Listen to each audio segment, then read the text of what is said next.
Hello दोस्तों, मैं किफ़न यादव स्वागत करता हूं अपने यूट्यूब चैनल किफ़न जीएफ में। दोस्तों, आज का जो मोस्ट इम्पॉर्टेंट टॉपिक है ब्लैक फंगस, जिसका दूसरा नाम है म्यूकरमाइकोसिस। क्या है ये म्यूकरमाइकोसिस? क्यों भारत में इतनी तेज़ी से फैल रहा है कोविड-19 मरीजों को? क्यों ये ब्लैक फंगस का कहर भारत में छाया हुआ है? दोस्तों, आज हम सभी एक एक डाउट के बारे में फुली पोस्टमार्टम करेंगे, फुल एनालिसिस करेंगे कि क्या होता है ब्लैक फंगस, क्यों कोविड-19 वाले मरीजों को होता है। तो दोस्तों, प्लीज़ आई रिक्वेस्ट यू कि लास्ट तक वीडियो ज़रूर देखिएगा। यदि अच्छा लगे तो चैनल को subscribe and like and share जरूर कर दीजिएगा। तो देखते हैं हमारा इंडेक्स क्या होने वाला है। तो इंडेक्स में हम देखते हैं दोस्तों कि क्या क्या पढ़ने वाले हैं इस ब्लैक फंगस के बारे में, म्यूकरमाइकोसिस के बारे में। तो पहला जो है, ब्लैक फंगस कैसे फैलता है। जी हाँ दोस्तों, फर्स्ट पॉइंट में हम डिस्कशन करेंगे कि ब्लैक फंगस एक व्यक्ति में कैसे फैलता है, कैसे इन्फेक्टेड होता है। अगला जो है, ब्लैक फंगस क्या होता है। जी हाँ दोस्तों, इसके बारे में फुल पोस्टमार्टम करने से पहले हमको जानना पड़ेगा कि ये ब्लैक फंगस होता क्या है। अगला जो है, ब्लैक फंगस का स्रोत क्या होता है। जी हाँ दोस्तों, थर्ड नंबर है, ब्लैक फंगस का स्रोत क्या होता है। मतलब यदि एक व्यक्ति को ब्लैक फंगस हो गया है तो इसके पास आया तो आया कहाँ से ब्लैक फंगस, इसके बारे में भी जानेंगे हम। अगला जो है, फोर्थ नंबर, ब्लैक फंगस के लक्षण क्या होते हैं। जी हाँ दोस्तों, यदि एक आम व्यक्ति कोविड-19 वाले मरीज को हो जाता है, यदि कम इम्यूनिटी वाले मरीजों को हो जाता है, तो कैसे पहचान करें कि इसको ब्लैक फंगस है, इसके लक्षण क्या होते हैं, विशेष लक्षण क्या होते हैं। दोस्तों, इसके बारे में भी चर्चा करेंगे। अगला जो है, फिफ्थ नंबर का, ब्लैक फंगस से किन लोगों को ज़्यादा जोखिम है। मोस्ट इंपॉर्टेंट है कि ब्लैक फंगस किन लोगों को अपना शिकार बना रहा है, कौन से लोग ज़्यादा इन्फेक्टेड हो रहे हैं विशेषकर। तो इसके बारे में हम चर्चा करेंगे। अगला जो है, फिफ्थ नंबर का, ब्लैक फंगस का इलाज क्या होने वाला है, इलाज क्या होता है ब्लैक फंगस का, इसके बारे में भी हम चर्चा करेंगे। यदि एक व्यक्ति इन्फेक्टेड हो गया है, अब इन्फेक्टेड तो हो गया, इन्फेक्टेड हो जाता है दोस्तों, यदि एक नॉर्मल व्यक्ति की बात कर रहा हूँ, एक कम इम्यूनिटी वाले सिस्टम यदि इससे इन्फेक्टेड हुआ, तो उसकी जो डेथ की रेट होती है ना दोस्तों, वो 30% से 70%। यदि ये ब्लैक फंगस आपके बॉडी में एंटर कर जाता है, और नॉर्मल कंडीशन में यदि कोई भी इन्फेक्शन नहीं करता है ब्लैक फंगस, तो आपकी बॉडी में यदि केवल एंटर कर जाता है तो ये ब्लड क्लॉटिंग करने लगता है और आपकी डेथ की जो रेट है 30 से 70% हो जाती है। लेकिन दोस्तों, यहीं पास यदि यह फंगस अपना असर दिखाना शुरू कर दे आपकी बॉडी में ये फंगस आपका असर दिखाना शुरू कर दे, तो ये सबसे पहले मस्तिष्क पर अटैक करेगा, आपके फाइकस पर अटैक करेगा, जिससे आपकी मृत्यु की संभावना जो है ना दोस्तों, वो 90% तक बढ़ जाती है यदि फंगस प्रसारित होने लगा। लेकिन यहीं पर यदि कोई व्यक्ति एड्स रोगी है तो उसकी मृत्यु तो 100% तक बढ़ जाती है, कि 100% तक बढ़ जाती है ब्लैक फंगस के इंटर होने से बॉडी में। अगला जो है, ब्लैक फंगस कोरोना वायरस वाले मरीजों को ही क्यों फैलता है, इसके बारे में भी चर्चा करेंगे, जो कि हर आदमी का डाउट होता है। अगला जो है, 8 नंबर का, ब्लैक फंगस और कोरोना वायरस के बीच में क्या क्या संबंध होता है। जी हाँ दोस्तों, ये जानना बहुत ज़रूरी है कि आज देखेंगे प्रेजेंट टाइम में तो कोविड-19 से इन्फेक्टेड व्यक्ति को ही ब्लैक फंगस की शिकायत आ रही है, तो इन दोनों के बीच में आखिर संबंध क्या होता है, इसके बारे में डीपली अध्ययन करेंगे दोस्तों। अगला जो है, 9th नंबर का, जो हम पढ़ने वाले हैं, भारत में ब्लैक फंगस के मरीज क्यों इतनी ज़्यादा मात्रा में बढ़ रहे हैं। ये ज़्यादा है दोस्तों, ज़्यादा मात्रा में बढ़ रहे हैं, क्या कारण है, क्या रीजन्स हैं इसके, कि हमारे भारत में ही 3000 से 4000 केसेस हैं। क्यों महाराष्ट्र राज्य ही इससे ज़्यादा इन्फेक्टेड है, क्या कारण हो सकते हैं, इसके बारे में भी फुली डीपली अध्ययन करेंगे दोस्तों। और 10th नंबर का जो है, ब्लैक फंगस से कैसे बचा जा सकता है, क्या है इसके उपचार, क्या हैं इसके कुछ इम्पॉर्टेंट फैक्ट, इम्पॉर्टेंट बातें, क्या हैं इसकी कुछ इम्पॉर्टेंट सावधानियाँ, जिससे ब्लैक फंगस होने से हमें बचाव कर सकते हैं। तो दोस्तों, ये था हमारा इंडेक्स पूरा। प्लीज़ दोस्तों, आई रिक्वेस्ट यू कि प्लीज़ दोस्तों इस वीडियो को पूरा देखिए। काफ़ी हार्ड वर्किंग के साथ मैंने ये वीडियो बनाया है, और यदि आपके लिए नॉलेजफुल लगे ये वीडियो तो ज़्यादा से ज़्यादा लोगों को शेयर करें, क्योंकि दोस्तों हमारे भारत में जो है कोविड-19 से जो 100% इन्फेक्टेड व्यक्ति है, तो क्या हर कोविड-19 वायरस वाले इन्फेक्टेड व्यक्ति को यह ब्लैक फंगस हो सकता है? तो ये नहीं हो सकता हर कोविड-19 वायरस इन्फेक्टेड व्यक्ति को। तो दोस्तों, जो कोविड-19 से जो मरीज इन्फेक्टेड है ना, तो उसके मन में एकदम से निगेटिव थॉट चल रहे हैं, उसके मन में एकदम से डर है कि मैं यदि कोविड-19 से निजात पा गया तो मैं म्यूकरमाइकोसिस या ब्लैक फंगस का शिकार बन सकता हूं। तो दोस्तों ये गलत बातें हैं। ये वीडियो आप ज़रूर लास्ट तक देखें, आई रिक्वेस्ट यू, और यह वीडियो को ज़्यादा से ज़्यादा शेयर करें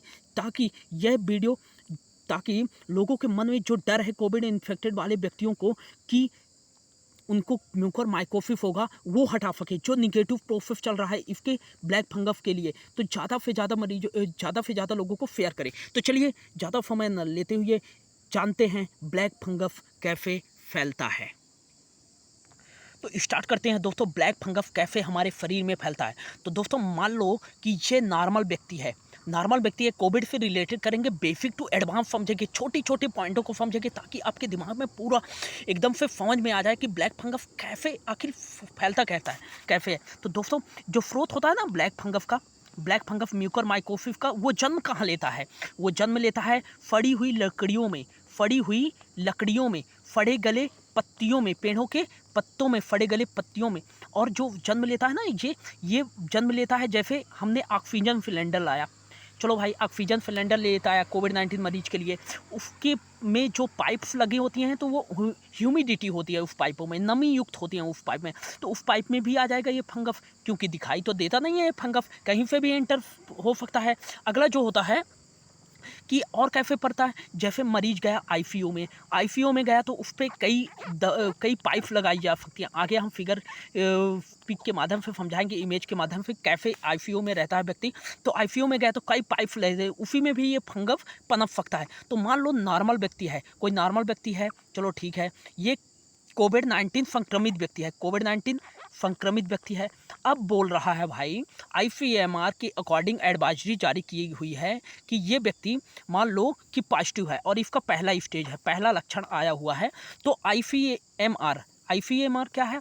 ICMR Indian council of medical research, जो कि भारत में कोविड-19 का इस संस्था का बहुत महत्व है कि कोविड-19 कैसे फैलता है। ये एडवाइजरी जारी करती है कि एक पेशेंट को क्या क्या टेबलेट्स लेनी चाहिए कोविड-19 के दौरान। तो भाई आईसीएमआर कहता है कि भाई कोई पर्सन है, ये तो इन्फेक्टेड हो गया, संक्रमित हो गया कोरोना वायरस से, लेकिन उसका शुरुआती दौर है, मतलब कोरोना वायरस से पॉजिटिव होने से ज़्यादा दिन नहीं हुए हैं, मतलब वो शुरुआती दौर पे है, 2 से 3 दिनों में ही है। तो भाई वो व्यक्ति स्टेरॉयड ना ले। स्टेरॉयड क्या होता है दोस्तों? स्टेरॉयड वो इंजेक्शन के माध्यम से भी दिया जाता है, टैबलेट के माध्यम से भी दिया जाता है। तो स्टेरॉयड क्या होता है, हमारे जो शरीर में होता है काफ़ी सारे हार्मोन्स बनते हैं, लेकिन कोरोना वायरस के इंटर होते ही हमारे हार्मोन्स प्राकृतिक हार्मोन्स नहीं बनते हैं, और उन हार्मोन्स को बताने के लिए हमारा इस व्यक्ति डॉक्टर जो होते हैं स्टेरॉयड देते हैं। लेकिन आईसीएमआर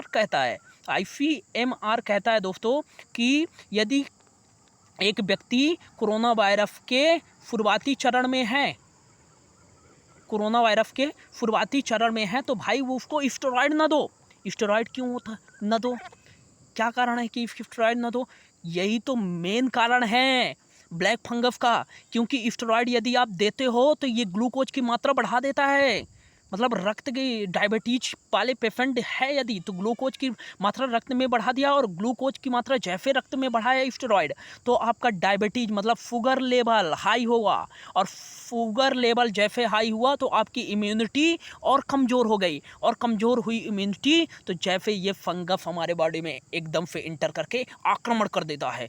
दोस्तों क्या बोलता है आईसीएमआर? कहता है कि भाई आप टेबलेट्स लो, क्या लो? शुरुआती दौर पे टेबलेट लो, डायरेक्ट स्टेरॉयड ना लो, टेबलेट लो। टेबलेट लेने से ही कौन सी टेबलेट हो?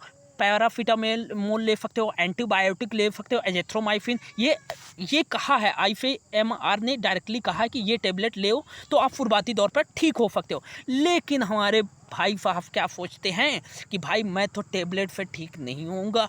चलो भाई टेबलेट से ठीक नहीं होगा तो किससे ले होगा? तो नॉर्मल व्यक्ति स्टेरॉयड बोलता है, मैं स्टेरॉयड लूँगा ही। तो क्या होता है, नॉर्मल व्यक्ति शुरुआती दौर से ही स्टेरॉयड लेना प्रारंभ कर लेता है, टेबलेट तो लेता नहीं है। कोरोना वायरस जैसे हुआ वह स्टेरॉयड लेने लगा। अब आप तो जानते हैं दोस्तों कि 14 दिन तक तो हमें क्या होना पड़ता है, आइसोलेट होना पड़ता है। तो ये व्यक्ति जो हुआ ये व्यक्ति शुरू से ही स्टेरॉयड लेता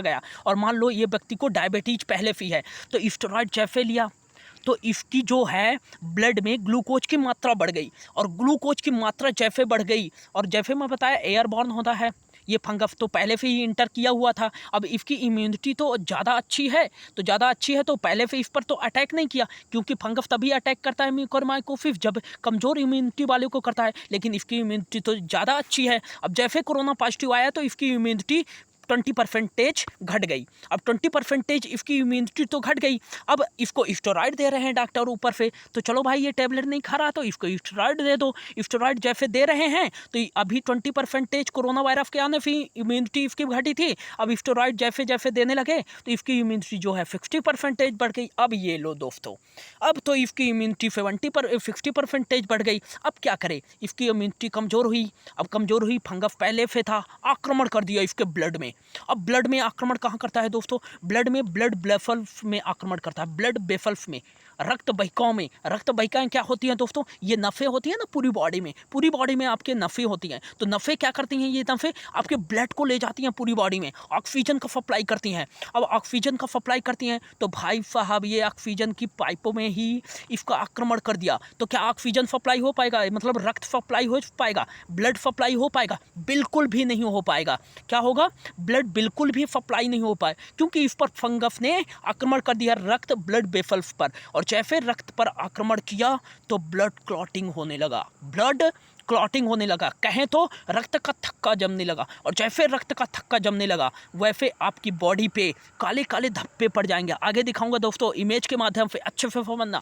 आगे ब्लड जैसे क्लॉटिंग होने लगा तो आपके ब्लड ये जो बॉडी में है रक्त के काले काले धब्बे जमने लगा। और काले काले धब्बे कैसे जम जाते हैं ये फंगस के, ये यहाँ जम जाते हैं दोस्तों, यहाँ जम जाते हैं। और जैसे जम जाते हैं तो इस पर सूजन आ जाता है, फीलिंग आने लगती है, और फीलिंग आने लगती है तो डायरेक्ट ये फंगस आक्रमण कर देता है, ज़्यादा तेज़ी से संक्रमण होने लगता है और ये आँख में जाने लगता है, आँख से ये आपके ब्रेन में चला जाएगा। और एक ऐसी कंडीशन आती है कि व्यक्ति की मृत्यु हो जाती है। जी हाँ दोस्तों, व्यक्ति की मृत्यु हो जाती है। तो चलिए आगे समझते हैं। तो ये था बेसिक इन्फॉर्मेशन, कैसे इन्फेक्टेड होता है व्यक्ति। तो आगे समझते हैं इसको। तो ये देखो दोस्तों, जब ज़्यादा व्यक्ति संक्रमित हो जाता है ना तो आइसोलेशन में हो जाता है ना, तो जब स्टेरॉइड लेता है तो ज़्यादा व्यक्ति हॉस्पिटल में जाता है, हॉस्पिटल में इसको भर्ती कराएगा।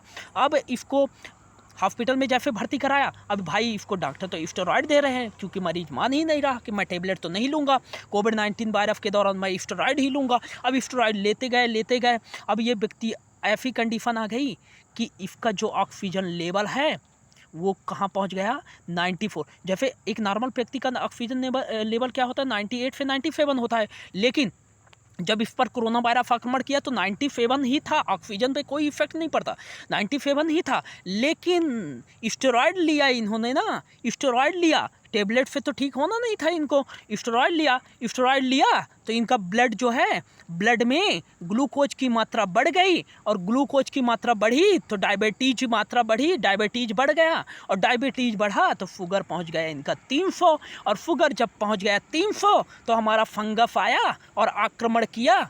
जैसे ही आक्रमण किया ब्लड में तो ब्लड हमारा क्या हुआ, ब्लड हमारी पूरी बॉडी में सप्लाई होना बंद हो गया। अब बंद हुआ ब्लड तो हमारा जो ऑक्सीजन है 97 से धीरे धीरे गिरता गया, और जो मैजिक नंबर हमारा माना जाता है 94 हो जाता है। कहना है ICMR का कि यदि आपका ऑक्सीजन 94 से कम होता है तो आपको ऑक्सीजन की ज़रूरत पड़ सकती है। तो हमारे भाई साहब को क्या हो गया 94 से ऑक्सीजन कम हुआ, फंगस ने क्या कर दिया, अटैक कर दिया, तो इसका ब्लड क्या होने लगा, कम होने लगा रक्त वाहिकाओं पर, तो ब्लड कम जाने लगा, तो ब्लड पूरी बॉडी में सप्लाई नहीं हो सकता है। और जब क्योंकि जो ऑक्सीजन है ना ब्लड के साथ तो ही पूरी बॉडी में सप्लाई होता है, और जैसे पूरी बॉडी में ब्लड सप्लाई नहीं होगा तो ऑक्सीजन कैसे जाएगा, नहीं जाएगा। तो ऑक्सीजन नहीं जाएगा तो हमारी बॉडी में ऑक्सीजन की जो मात्रा है कमी हो जाएगी, तो वो कमी हो जाती है ऑक्सीजन की।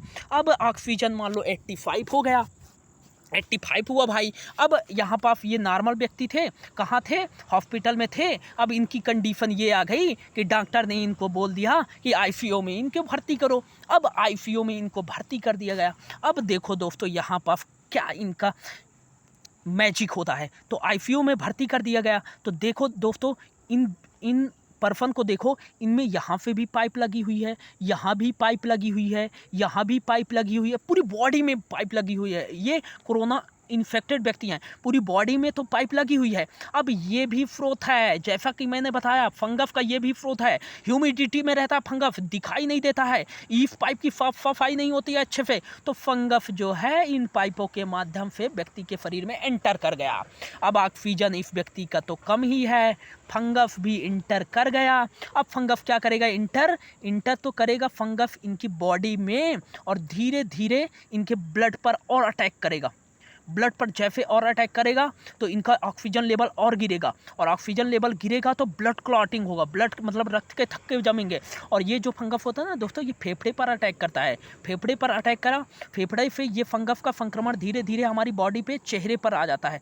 चेहरे पर जैसे आया, देख सकते हैं दोस्तों आगे, ये फंगस इन्फेक्टेड कर दिया। अब जैसे ज़्यादा फंगस इन्फेक्टेड हो गया तो हमारे चेहरे में इस टाइप के जो होते हैं ब्लड क्लॉटिंग हो गया दोस्तों। ये ब्लड क्लॉटिंग हुआ, रक्त का थक्का जमने लगा, क्योंकि पूरी ब्लड में जैसे ऑक्सीजन कम हुआ तो ब्लड का सप्लाई कम हो गया, तो रक्त का थक्का जमने लगा। अब रक्त का थक्का जमने लगा तो ये देखो पूरा इन्फेक्शन होने लगा, स्वेलिंग होने लगी। अब आगे जाके क्या होता है, ये पूरा ब्लैक फंगस का कहर छाने लगा। और यदि समय रहते इसका इलाज नहीं कराया गया, यदि इन लक्षणों को नहीं पहचाना गया, तो आपकी मृत्यु जो होती है 30-90% तक बढ़ जाती है। अब इसको कैसे निकालते हैं, डॉक्टर क्या करते हैं भाई, इसका एक ही चारा है, या कि एम्फोटेरेफिन बी दो और ये इंजेक्शन दो, और जिसकी कीमत होती है 25,000 रुपये, यदि आपको इसके कहर से बचना। लेकिन ये समय आ जाता है, ये तो ऐसी कंडीशन है कि इस ऑर्गन को निकालना ही पड़ेगा। यदि नहीं निकाल लो तो 24 घंटे के भीतर ये पूरे ब्रेन पर अटैक कर देता है ये फंगस। तो ये इसको पूरा मतलब कि ऑपरेशन थेरेपी से, मतलब कि थेरेपी से इसको क्या किया जाता है, इसको पूरा निकाल दिया जाता है ये ऑर्गन को। आगे देखेंगे दोस्तों, ये फिगर देखिए दोस्तों, ये देख सकते हैं कैसे फंगस इन्फेक्ट करता है।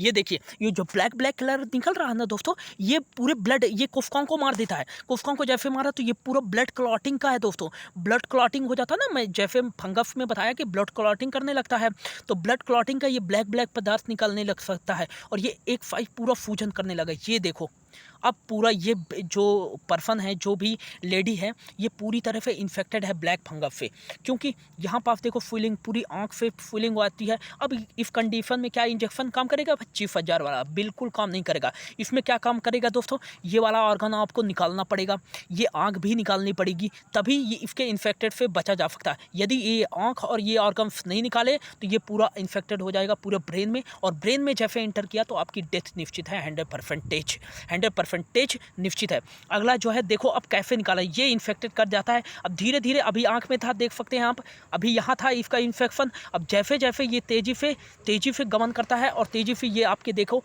ब्रेन में पहुँच गया, ये इन्फेक्शन इसका ब्रेन में पहुँच गया, ब्रेन में पहुँचा तो आपकी डेथ जो है निश्चित है। अब इसको डॉक्टर कैसे निकालते हैं, डॉक्टर दोस्तों इस प्रकार से निकालते हैं, आप देख सकते हो, ऑपरेशन थेरेपी से निकालते हैं, ये देख सकते हैं आप। अब यदि इसके मान लीजिए कि यहाँ पर फाइकस बोलते हैं इनको, फाइकस में इन्फेक्टेड है, और फाइकस से ही यहाँ पर डॉक्टर जो हैं ऑपरेशन करके इस फंगस को निकाल देते हैं। अब जैसे यदि ये फंगस को निकाल दिए तो ये तो आगे नहीं जाएगा, और व्यक्ति क्या है, बचाया जा सकता है। एक ही मात्र चारा है, ऑक्सीजन से ये ऑपरेशन करके इसको निकाल दो ऑर्गन को। और यदि नहीं निकालते हैं ऑर्गन को तो ये आंख में इफेक्टेड करेगा, फिर आंख को निकालना पड़ेगा। आंख में यदि आंख को भी नहीं निकालते हो तो ये ब्रेन में जैसे जाएगा पूरी तरह से इन्फेक्टेड कर दे। तो ये था दोस्तों पूरा फंगस का इन्फेक्शन कैसे फैलता है, कैसे नहीं फैलता है।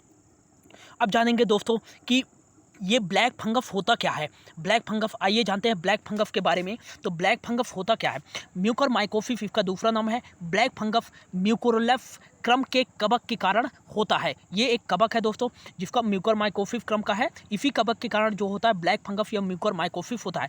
ब्लैक फंगस यह एक दूसरे के संक्रमण से नहीं फैलता है। जी हाँ दोस्तों, ये मोस्ट इंपॉर्टेंट है। जैसे कोविड फैलता है ना एक दूसरे के संक्रमण से, तो ये संक्रमण से नहीं फैलता है, ये एयरबॉर्न होता है। एयरबॉर्न से कैसे आपकी बॉडी में तो इंटर कर जाता है, लेकिन उस समय आपको इफेक्ट क्यों नहीं करता है ये जब इंटर करता है, क्योंकि आपकी बॉडी तो इम्यूनिटी वैसे ही मजबूत होती है, स्ट्रांग होती है, और ये ज़्यादा इम्यूनिटी वालों को कुछ करता ही नहीं है, बिल्कुल कुछ असर नहीं दिखाएगा। लगता है आपको ब्लैक फंगस ही नहीं, जैसे इम्यूनिटी आपकी कमज़ोर हुई तैसे वह आक्रमण कर देगा आपकी बॉडी में।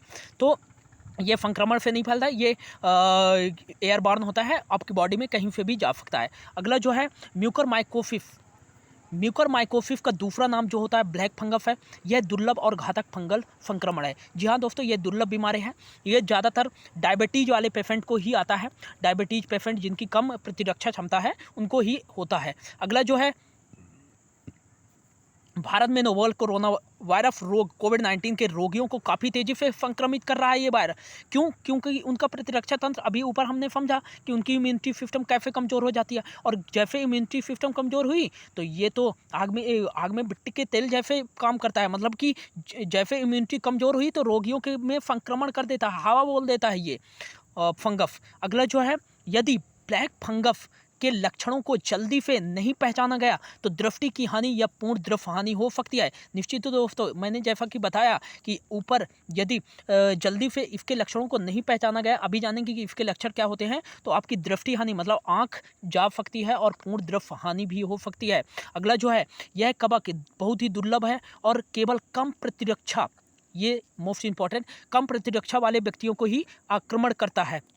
अगला जो है, प्रसारित म्यूकरमाइकोसिस यदि पूरी तरह से आपकी बॉडी में फैल जाता है ब्लैक फंगस, तो एक रोगी की उचित मृत्यु दर बढ़ जाती है, जिससे मृत्यु दर क्या हो सकती है, 90% तक हो सकती है। एड्स के रोगियों में, जी हाँ दोस्तों, एड्स के रोगियों में मृत्यु दर जो होता है प्रसारित ब्लैक फंगस से लगभग 100% तक बढ़ जाती है। म्यूकरमाइकोसिस से अंधापन और मस्तिष्क या फेफड़ों की बहिकाओं में थक्का जम जाता है। निश्चित ही ये ब्लड पर अटैक करेगा तो ये ब्लड क्लॉटिंग बनाएगा तो फेफड़ों में जम जाएगा, फेफड़ों से जमेगा तो इसका इन्फेक्शन हमारे फाइकफ में आएगा, मतलब चीख में आएगा, चीख से आएगा तो हमारी आंखों में जाएगा तो अंधापन हो सकता है, मस्तिष्क में जाएगा तो मृत्यु हो सकती है। तो ये था दोस्तों ब्लैक फंगस होता क्या है।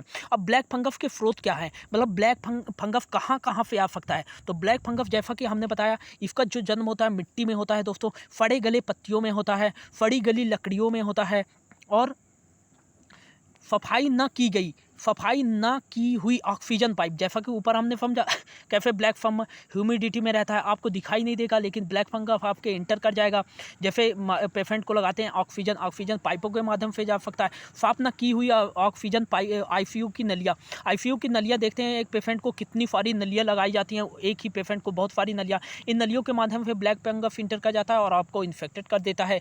और डायबिटीज वाले में तो ये तो और ज़्यादा होता है। अब मोस्ट इंपॉर्टेंट है, ब्लैक फंगस के लक्षण क्या होते हैं। एक बार फिर से मैं आई रिक्वेस्ट यू दोस्तों कि यदि ये वीडियो आपके लिए नॉलेजफुल हो रहा है तो ज़्यादा से ज़्यादा लोगों को शेयर करें, ताकि ज़्यादा से ज़्यादा लोगों को इसके बारे में पता चल सके।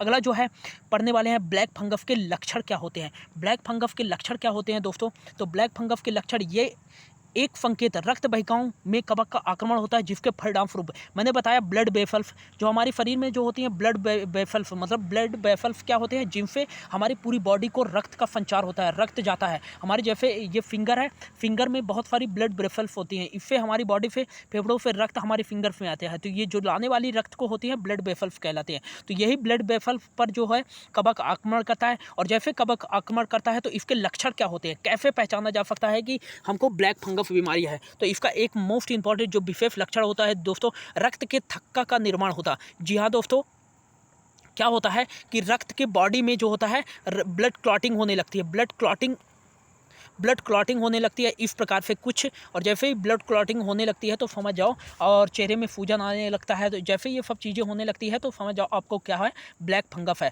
अगला जो लक्षण है इसका होता है रक्त की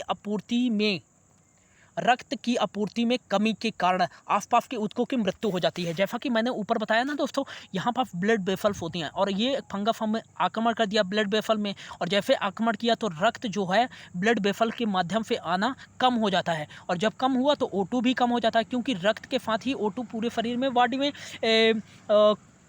संचार करता है। और जब ब्लड कम हुआ तो इफ जैसे ये फिंगर में ब्लड आना कम हो गया, और वेसल्स जो हैं इसकी जो नलिकाएं होती हैं, रक्त वाहिकाएं होती हैं रक्त की, तो ये क्या होती हैं, काली काली पड़ने लगती हैं। ये देखो दोस्तों, यहाँ पर ब्लैक आपको दिख रहा होगा, ये फिंगर ब्लैक हो जाती है। क्यों हो जाती हैं, क्योंकि इस पर तो ब्लड आ ही नहीं रहा है। और क्यों नहीं आ रहा भाई साहब, फंगस ने हमको ब्लड की वाहिकाओं में ही, पाइपों में ही अवरुद्ध कर दिया। जैसे दोस्तों मान लो, मैं समझाता हूँ आपको उदाहरण के माध्यम से, ये एक रोड है, मान लो ये जैफिंग नर है, मान लो यह एक फीदी है, मान लो ये फैडोल है। अब फैडोल से हमको कहाँ जाना है, फैडोल से फीदी पे हमको फैडोल जाना है। अब मान लो यहाँ पर कोई बड़ा सा पेड़ गिर गया, तो क्या यहाँ पे बर्फ जा सकेंगी? बिल्कुल नहीं जा सकेंगी। क्यों? क्योंकि यहाँ पर तो पेड़ गिर गया। ठीक उसी प्रकार दोस्तों हमारी बॉडी में भी होता है, रक्त बहिकाएँ होती हैं बहुत सारी जो ब्लड को ले जाती हैं। अब इस पर तो आक्रमण कर दिया फंगस ने, तो इस पर अवरोध उत्पन्न, क्या ब्लड पूरी बॉडी में करेगा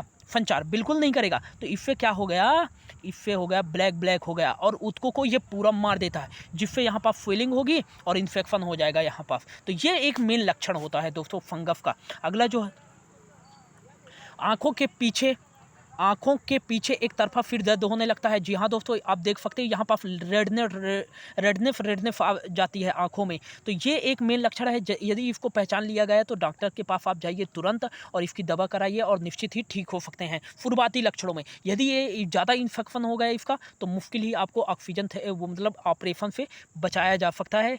जब ब्रेन में चला गया तो मुश्किल है। अब यहाँ पर आप देखो 5th नंबर जो हमारा लक्षण है, नाक की भीड़ से काला का निर्वहन होना। अब देखो ब्लड क्लॉटिंग हो जाता है ना दोस्तों, तो ब्लड क्लॉटिंग जैसे हुआ हमारी बॉडी में, तो नाक के माध्यम से इसका जो ब्लड होता है ब्लैक कलर का निकलने लगता है। ये देख सकते हैं ब्लैक कलर का पूरा निकलने लगता है। तो जब ब्लैक कलर कोई भी रंगीन पदार्थ, मतलब आपके नाक से, ये नाक है, नाक से कोई भी रंगीन पदार्थ मतलब बलगम निकलता है तो वो तो वाइट होता है। वाइट को छोड़कर लाल निकलता है कलर, बलगम आपका निकलता है, ब्लैक निकलता है और कोई भी रंगीन पदार्थ निकलता है, तो समझ जाओ आप किससे इन्फेक्टेड हो, म्यूकरमाइकोसिस या ब्लैक फंगस से इन्फेक्टेड हो। जल्द से जल्द आपको डॉक्टर के पास जाना चाहिए। अगला जो हमारा लक्षण है, आँखों की सूजन या तीव्र फाइन फाइटिस शामिल हो सकता है। फाइन फाइटिस क्या होता है? ये वाला हिस्सा होता है हमारा फाइन फाइटिस, ये देख सकते हो, ये हमारा फाइन फाइटिस हिस्सा है। और जैसे ये फंगस हमारे मतलब आक्रमण करता है ना, तो ये फाइन फाइटिस हमारे पूरे फूज जाते हैं, मतलब स्वेलिंग हो जाती है। और जैसे स्वेलिंग हो जाती है तो ब्लड क्लॉटिंग होने लगता है। यही आंखों में सूजन है। ये लक्षण यदि आपको दिखते हैं तो निश्चित है आपको डॉक्टर के पास जाना चाहिए और ब्लैक फंगस होने के 90% चांसेस हैं। अगला जो है सांस लेने में कठिनाई और लगातार खांसी भी हो सकती है। खांसी भी हो सकती है दोस्तों और लगातार सांस लेने में कठिनाई होती है इस बीमारी से, और ऊतकों की मृत्यु हो जाती है। अब देखो यहाँ पर ब्लड क्या है, ब्लड वेसल्स मतलब कि बहिकाओं को ख़त्म कर देता है। अब जब ख़त्म कर देता है ऑक्सीजन तो मतलब ब्लड तो जाएगा ही नहीं। अब ब्लड नहीं जाएगा तो आपके मुंह से ये उल्टी आ जाएगी, खून की उल्टियाँ आ जाएगी। जब खून की उल्टियाँ आने लगे तो समझ जाओ कि मेरे को म्यूकरमाइकोसिस होने की 90% पॉसिबिलिटी है। मतली क्या है दोस्तों? आपको उल्टी जैसा अनुभव होता है। उल्टी तो आती है लेकिन उल्टी जैसा भी अनुभव होता है, जैसे मतलब बहुत सारा, मतलब फेफड़े में ऐसा कुछ लगता है कि मेरे को बहुत ज़्यादा उल्टी आने लगे, वो होती है मतली। खून की उल्टी होना ये म्यूकरमाइकोसिस का एक विशेष लक्षण है। अगला जो है खून की खांसी होना, ये मेन कारण है। देखो अब खून के साथ अब खांसी आती है लेकिन उसके साथ आपको ब्लड निकल के आता है। अब ब्लड क्यों निकल के आता है दोस्तों? इसका मैंने रीज़न भी बताया, क्योंकि आपकी बॉडी में तो पूरा ब्लड जा नहीं रहा है, सप्लाई नहीं हो रहा है। क्यों नहीं हो रहा? क्योंकि इसने फंगस ने ब्लड वेसल्स को ही मार दिया। अब पूरी बॉडी में नहीं हो रहा तो कहीं ना कहीं से तो ब्लड जो क्रिएट हो रहा है कहीं ना कहीं से तो निकलेगा। तो ये आपकी खांसी जब खांसते हैं तो ये ब्लड कप के साथ आना शुरू हो जाता है। तो ये था दोस्तों कुछ लक्षण होते हैं ब्लैक फंगस के। यदि आप इन लक्षणों को पहचान जाते हैं तो निश्चित ही जल्द से जल्द डॉक्टरों से कंसल्ट करें और जल्दी से जल्दी दवा लें, तो निश्चित ही आप ठीक हो सकते हैं। ज़्यादा देरी न करें प्लीज़ दोस्तों, आई रिक्वेस्ट ये, यदि ये लक्षण सारे आपके कोई 9 लक्षण में से 5-6 लक्षण दिख रहे हैं, एक भी लक्षण दिख रहा है, तो निश्चित ही आपको डॉक्टर के पास जाना चाहिए और कंसल्ट करना चाहिए। अगला जो है दोस्तों ब्लैक फंगस से ज़्यादा जोखिम किन लोगों को है? मोस्ट इंपॉर्टेंट है कि हमें जानना चाहिए कि ब्लैक फंगस से किन लोगों को ज़्यादा जोखिम होती है। तो एड्स, जिन लोगों को एड्स है, acquired immuno deficiency syndrome, AIDS जिन लोगों को है दोस्तों, तो वो 90% है कि यदि वो कोरोना से संक्रमित है तो ब्लैक फंगस भी उनको हो सकता है, क्योंकि इम्यूनिटी जो होता है एड्स वालों की कमज़ोर ही होती है। अब जब कोविड संक्रमित हो गए तो उनकी इम्यूनिटी सिस्टम और कमज़ोर हो जाती है, और ब्लैक फंगस इंटर कर दिया तो इनकी इम्यूनिटी को 0 कर देता है। तो ये मेन कारण है। और एक बताया अनियंत्रित डायबिटीज।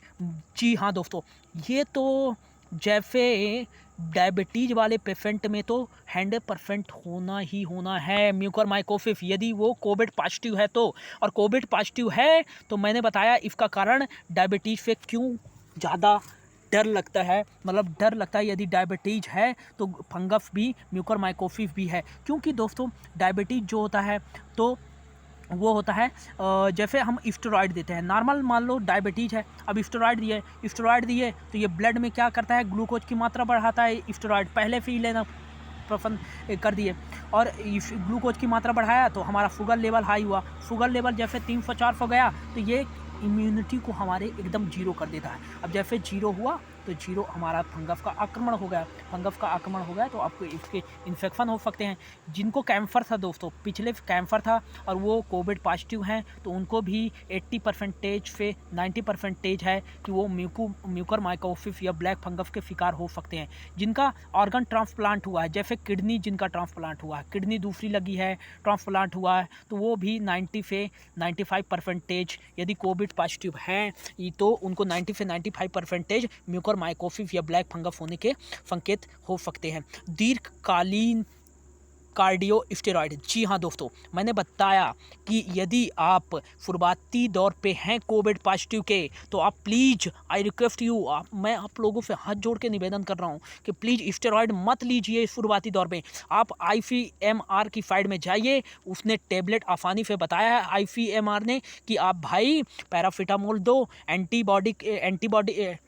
एंटीबायोटिक टेबलेट लो और आप लो एजिथ्रोमाइसिन एंटीसेप्टिक लो, और तो ये टेबलेट से ही शुरुआती दौर पर मरीज जो है शुरुआती दौर पर ठीक हो जाता है। तो आप स्टेरॉइड क्यों ले रहे हैं, क्यों आप अपने शुगर लेवल को जानबूझकर बढ़ा रहे हैं?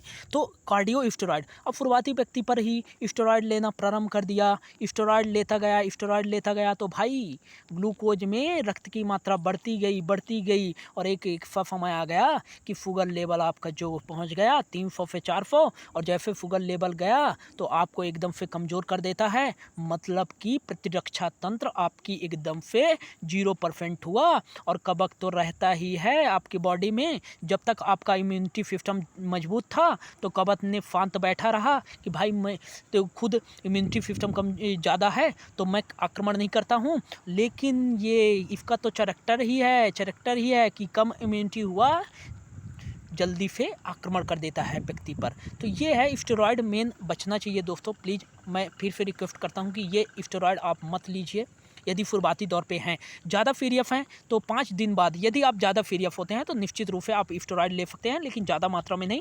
5 दिनों का कोर्स होता है, 5 दिन ले सकते हैं स्टेरॉइड।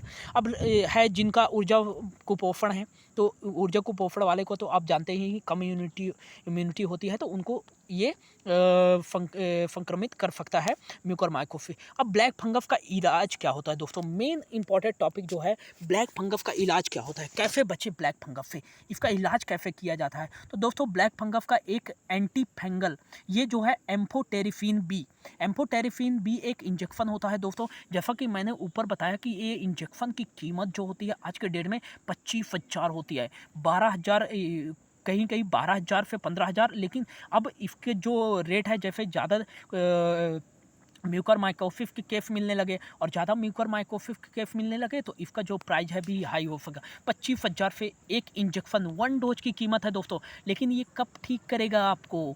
तभी ठीक करेगा जब आप शुरुआती दौर के लक्षण में हैं म्यूकरमाइकोसिस के, मतलब शुरुआती दौर में हैं आप म्यूकरमाइकोसिस के, तभी आपको ये इंजेक्शन ठीक कर सकता है, नहीं तो नहीं कर सकता। यदि फुली इन्फेक्शन हो गया तो आपको यह इंजेक्शन कभी भी ठीक नहीं कर सकता है।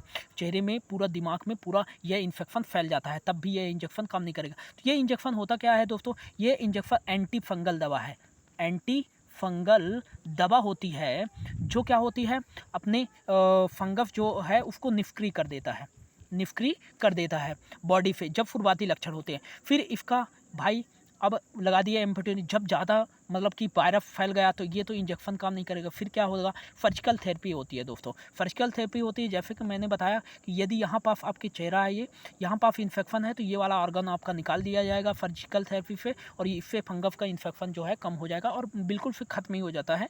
यदि ये इन्फेक्शन आपकी आँख में है तो आपका आँख निकाल लिया जाएगा। यदि इन्फेक्शन ब्रेन में है तो वो तो 100% ही है कि ब्रेन में पहुँच गया तो 100% मरीज की मृत्यु होती है। तो ये है दोस्तों, इसका इलाज ऐसे कर सकते हैं। अगला जो है हमारा टॉपिक, मेन टॉपिक है कोरोना वायरस या ब्लैक फंगस ज़्यादा कोरोना वायरस मरीजों को ही क्यों संक्रमित करता है? तो जैसा कि मैं बता दूं दोस्तों कि जो ब्लैक फंगस है म्यूकरमाइकोसिस कोरोना वायरस मरीजों को ही संक्रमित करता है। क्यों? ऐसा क्यों? तो दोस्तों जैसा कि मैंने बताया, कोई एक व्यक्ति है, चलो भाई कोई एक व्यक्ति है, ये अब इसका कोविड पॉजिटिव आ गया, तो कोविड पॉजिटिव आया तो ये व्यक्ति तो समझदार है नहीं कि मैं भाई टेबलेट ले लूँ। शुरुआती तौर पर टेबलेट नहीं लिया, स्टेरॉयड लेता गया तो वही कारण ग्लूकोज की मात्रा बढ़ी तो कमज़ोर हुआ आपका इम्यूनिटी, और जैसे कमज़ोर हुआ तो ये फंगस जो है कोविड वाले मरीजों को आक्रमण कर देता है। तो मेन दिक्कत जो है दोस्तों स्टेरॉयड और डायबिटीज़ पेशेंट पहले से ही था, डायबिटीज़ था, शुगर लेवल और बढ़ गया, चलो भाई इस पर अटैक कर दिया। तो इसलिए ये ब्लैक फंगस ज़्यादा कोरोना वाले मरीजों को संक्रमित करता है, क्योंकि भाई कोविड-19 आपके में प्रवेश किया तो इतना कमज़ोर कर देता है कोविड-19 कि आपकी तो 30% 20 से 30% इम्यूनिटी केवल कोविड-19 वायरस के इंटर से ही कम हो गई। अब भाई आपको इसको स्टेरॉयड दोगे तो और ना कम होगा, जिससे आपकी इम्यूनिटी 80 से 90% जब जीरो हो गई तो जीरो लेवल पहुंच गए। अब फंगस का एक कैरेक्टर होता है कि उन्हीं पर अटैक करता है जिनका इम्यूनिटी सिस्टम 0% होता है, या कि 20 से एकदम से कमज़ोर होता है, 20 से 30% उन्हीं पर अटैक करता है। यदि आपकी इम्यूनिटी मजबूत है तो चाहे वायरस आपके शरीर में ही रहे, बिल्कुल भी इन्फेक्ट नहीं करेगा दोस्तों। जी हाँ, जब आपकी इम्यूनिटी कमज़ोर होगी तभी इन्फेक्ट करेगा। तो ये एक मेन कारण है कि ब्लैक फंगस ज़्यादा कोरोना वायरस वाले मरीजों को ही संक्रमित करता है। अगला जो क्वेश्चन है, म्यूकरमाइकोसिस ब्लैक फंगस और कोविड-19 के बीच संबंध क्या है, कैसे बचा जा सकता है? दोस्तों जी ऐसा एक कारण नहीं है कि ब्लैक फंगस जो म्यूकरमाइकोसिस है वो केवल कोविड-19 मरीज वालों को ही होगा। म्यूकरमाइकोसिस ब्लैक फंगस हर एक मरीज को होगा, हर एक मरीज को होगा जिसका इम्यूनिटी कमज़ोर होगा, चाहे वो कोविड-19 पॉजिटिव हो या ना हो। इसका केस क्या होता है, अभी इसके साथ क्यों जोड़ा जाने लगा, क्या संबंध है इसका? क्योंकि कोविड-19 वाले मरीज का जो होता है इम्यूनिटी कमज़ोर हुई तो ब्लैक फंगस इंटर कर जाए। अब ऊपर से हम उसको स्टेरॉयड देते जा रहे हैं तो इससे इम्यूनिटी कमज़ोर हुई, ब्लैक फंगस इंटर कर जाता है। तो ये एक मेन कारण है, इनके बीच में दोनों में यही संबंध है कि इन दोनों में कोई अंतर नहीं है। जब कोविड-19 वायरस ज़्यादा देर तक रहता है और स्टेरॉयड देते रहते हैं तो इम्यूनिटी कमज़ोर हुआ तो ब्लैक फंगस हो जाता है। यदि आपको कोई अन्य बीमारी भी है, जैसे देख लो अन्य बीमारी है कोई और उस बीमारी से आपको मान लो इम्यूनिटी कमज़ोर हो जाती है, जैसे मान लो कि हमको कैंसर हो गया। अब कैंसर हुआ चलो भाई, अब कैंसर हुआ, इसमें कीमोथेरेपी करते हैं, कीमोथेरेपी करते समय ब्लड ज़्यादा निकल जाता। अब ब्लड निकला तो हमारी इम्यूनिटी सिस्टम ज़्यादा कमज़ोर हो गई, और इम्यूनिटी सिस्टम कमज़ोर हो गई तब भी म्यूकरमाइकोसिस इस पर अटैक करेगा। तो ऐसा नहीं है कि कोविड-19 वाले वायरस पेशेंट को ही म्यूकरमाइकोसिस क्यों ज़्यादा अटैक करता है।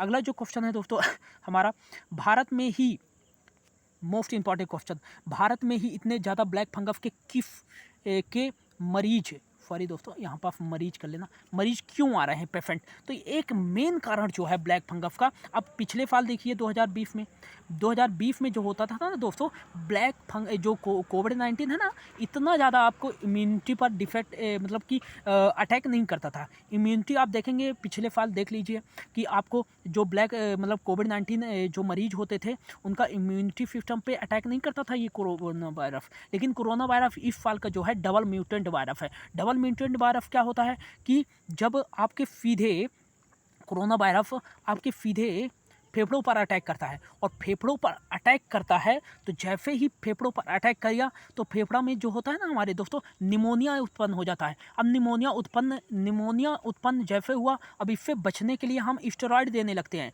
अब स्टेरॉयड जैसे देने लगते हैं तो इम्यूनिटी सिस्टम कमज़ोर हो गई, और कमज़ोर होने लगी तो स्टेरॉयड जैसे देने लगे तो इम्यूनिटी सिस्टम कमज़ोर होने लगी तो ब्लैक फंगस अटैक कर लिया। तो ये मेन कारण है दोस्तों कि भारत में ज़्यादा ब्लैक फंगस के केस आ रहे हैं। और इस साल जो है कि जो हॉस्पिटलाइजेशन हो रहा है वो ज़्यादा मात्रा में हो रहा है दोस्तों। आप देखोगे न्यूज़ में तो कहीं बेड नहीं है, कोरोना वायरस के जो मरीज हैं, कहीं ऑक्सीजन नहीं है। ऑक्सीजन उस साल देखोगे ऑक्सीजन की तो हमको ज़रूरत ही नहीं पड़ी थी, और पड़ी थी तो कम मात्रा में पड़ी थी। तो इस साल हॉस्पिटलाइजेशन ऑक्सीजन की कमी हो रही है, मतलब ज़्यादा मात्रा में पेशेंट आ रहे हैं, आइसोलेट हो रहे हैं, और ज़्यादा मात्रा में आ रहे हैं तो उनको ज़्यादा देर तक रखना भी पड़ेगा। मतलब पहले आप 7 दिन में ठीक हो जाते थे, मतलब 7 दिन में आप कोरोना वायरस से निजित हो जाए, 2020, लेकिन इस साल का डबल म्यूटेंट वायरस है तो आपको 14 दिन लग रहे हैं। अब 14 दिन लग रहे हैं तो उससे ज़्यादा भीड़ भी हो रही है, तो जैसे मेन एक कारण बता दे रहा हूँ, तो जैसे ज़्यादा मरीज आ रहे हैं कोरोना वायरस के। अब मान लो कि हॉस्पिटल में ये ऑक्सीजन है, ठीक है ना, ऑक्सीजन ऑक्सीजन या कि आईसीयू बेड मान लेते हैं, ये मान लो आईसीयू है। अब आईसीयू में ये एक मरीज है, कोविड-19 वाला मरीज है, ये एक कोविड-19 वाला मरीज है। अब इसमें क्या हुआ, ज़्यादा सीरियस हुआ तो इसको आईसीयू में ले जाया गया। तो इसमें बहुत सारी पाइप होती हैं तो यहाँ पे फंगल अटैक कर सकता है। तो ये एक मेन कारण है कि ब्लैक फंगस के आने का कारण। और दूसरा कारण हो सकता है कि ये एक ऑक्सीजन है हॉस्पिटल में। अब गवर्नमेंट हॉस्पिटल में क्या होता है कि भाई सब मरीजों के लिए तो अलग अलग ऑक्सीजन होगा नहीं, वही ऑक्सीजन होता है, तो वही ऑक्सीजन सिलेंडर होता है। तो ये वाला मरीज मान लो कि ऑक्सीजन है, अब ये वाले ऑक्सीजन में कम हुआ तो ये वाला ऑक्सीजन इसको भी लगाया गया, ये वाले मरीज़ को भी यही ऑक्सीजन लगाया गया। तो ये पाइप को तो धुला ही नहीं गया, साफ सफाई ही नहीं की गई, तो ये दोनों में इन्फेक्टेड हो जाता है। ये इस पे भी आ गया ब्लैक फंगस और इस पे ही है। तो ये एक मेन कारण है दोस्तों कि भारत में ज़्यादा ब्लैक फंगस के केस आ रहे हैं, क्योंकि ज़्यादा मात्रा में केस मिल रहे हैं, ज़्यादा हॉस्पिटलाइजेशन हो रहा है। तो ये एक मेन कारण है। अगला जो है ब्लैक फंगस से कैसे बचा जा सकता है, निश्चित ही दोस्तों मोस्ट इंपॉर्टेंट क्वेश्चन कि ब्लैक फंगस से लास्ट इंपॉर्टेंट हमारा क्वेश्चन है, ब्लैक फंगस से कैसे बचा जा सकता है। तो इसका जो फर्स्ट कारण है कि डायबिटीज़ वाले जो पेशेंट है ना दोस्तों, डायबिटीज़ वाले पेशेंट है उनको कम मात्रा में स्टेरॉइड दो। अब स्टेरॉइड दो तो ये इससे बच जा सकता है। जब हम कम मात्रा में स्टेरॉइड देंगे तो हमारी इम्यूनिटी सिस्टम जो है ज़्यादा मजबूत रहेगी, स्ट्रॉन्ग रहेगी, मतलब हमारी इम्यूनिटी सिस्टम कमज़ोर नहीं होगी। तो जिससे जब कमज़ोर नहीं होगी इम्यूनिटी तो ये ब्लैक फंगस भी हमको अटैक नहीं करेगा। तो ये एक मेन कारण है। और एक क्या कारण हो सकते हैं, सावधानी क्या बरती जा सकती है कि आप मास्क लगा के घूमें दोस्तों। जी हाँ दोस्तों, मास्क लगा के घूमें। मैं क्यों बोल रहा हूँ कि मास्क का क्या संबंध है ब्लैक फंगस से। मान लो मास्क, मैंने बताया कि ब्लैक फंगस क्या होता है, एयरबॉर्न होता है। एयरबॉर्न, कहीं भी आप जा रहे हैं एयरबॉर्न होता है, एक व्यक्ति से दूसरे व्यक्ति पे तो फैलता नहीं है, एयरबॉर्न होता है। मान लो कि ये लकड़ी है, फड़ी गली लकड़ी है, अब आप इसको छू दिए, अब वायरस आपके शरीर में एंटर कर जाता है। अब बाद में आप कोविड-19 पॉजिटिव हो जाते हैं। अब वायरस तो पहले से था, आपकी इम्यूनिटी आपका मतलब कि अच्छा था कि इम्यूनिटी अच्छी थी, तो ये वायरस कुछ असर ही नहीं किया। अब कोविड पॉजिटिव हो गए आप, तो आपकी इम्यूनिटी 20% तो वैसे लॉस हो गई, 30%।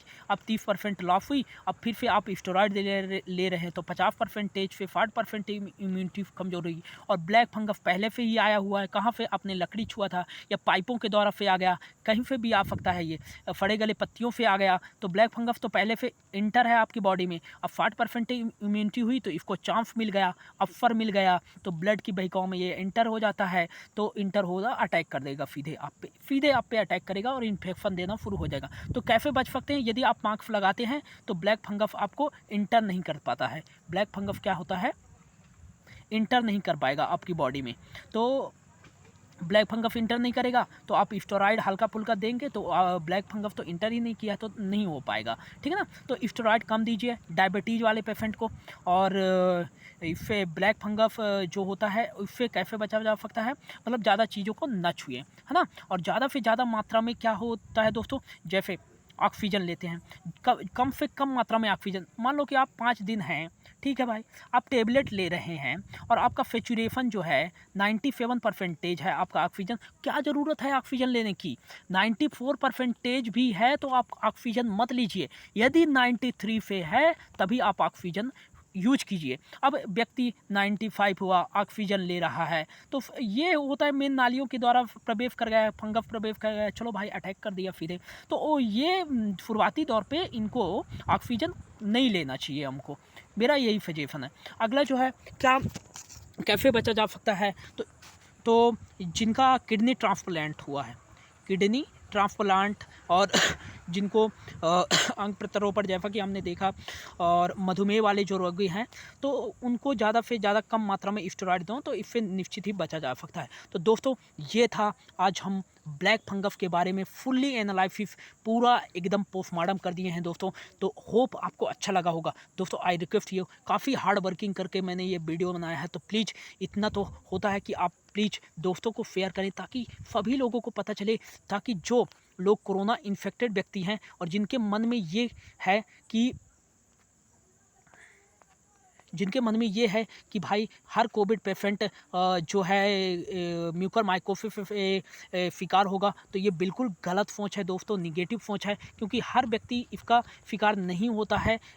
हर व्यक्ति जिनकी इम्यून कोरोना के बाद भी इम्यून सिस्टम ज़्यादा स्ट्रांग रहते थे, तो उनको कोई डरने की बात नहीं है। तो ज़्यादा लोगों को शेयर करें दोस्तों, ताकि ज़्यादा से ज़्यादा अवेयर फैले और लोगों को मन में जो डर है वो दूर किया जा सकते। दोस्तों मैं हूँ Kishan Yadav, thank you so much for your watching and stay home, stay safe. ख्याल रखिएगा अपना और घर वालों का भी। Share and like and subscribe जरूर करें। Thank you for watching.